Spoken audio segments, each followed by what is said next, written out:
The complete title of the book that you're about to read is Frankenstein, or The Modern Prometheus, by Mary Wollstonecraft Shelley. This book was written a little over 200 years ago, in 1818, but we're going to read her rewrite, which was done in 1831. Mary Shelley was only about your age when she first published the book. The rewrite isn't significantly different. They're about 98% the same, but there are a few pointed improvements. Um, the novel itself is a frame story. It begins with four letters from an Arctic explorer named Robert Walton to his sister in London, a Mrs. Margaret Saville. There are several things about Robert Walton that I want you to notice, but most of all, I need you to get that there is a parallel. He is a foil for Victor Frankenstein. Their characters cross paths, and Robert Walton will be incredibly affected by Victor Frankenstein by the end of this book. But what's most important is that you see how they are the same. Above and beyond everything else, you need to be aware that this is a work of romanticism. I think it's the first significant work of romanticism that I've taught to any of you.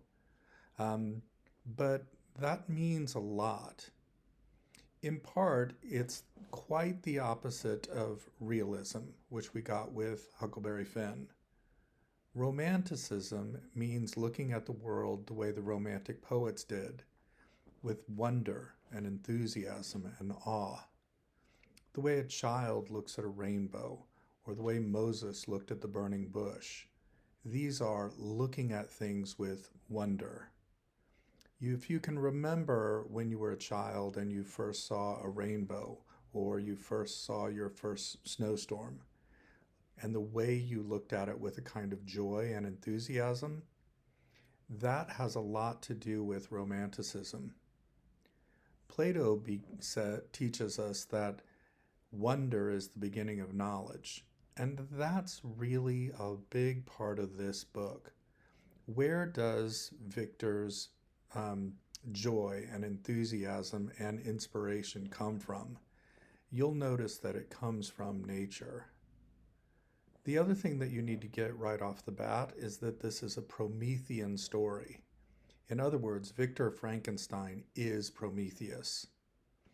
That means that Victor Frankenstein is stealing knowledge from the gods, like Prometheus stole fire from the gods, and he is sharing it with mankind. The problem with that is, like Prometheus, there are punishments for doing this, and punishments for stealing knowledge from the gods are severe and brutal and horrific.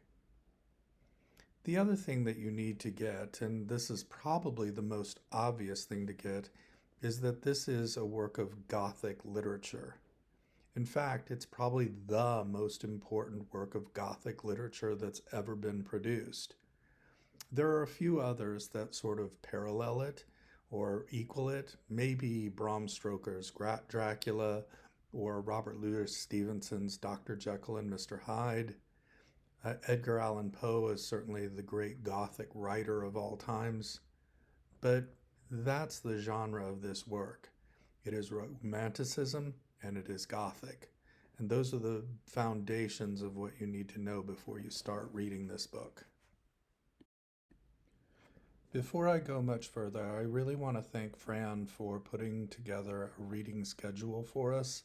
I think it really works pretty well, and I'm going to try and follow it. I have one other bit of advice for you before you start reading. There's a video on YouTube called Everything You Need to Know to Read Frankenstein by Iggy Gillespie. She's brilliant. She's really and truly brilliant.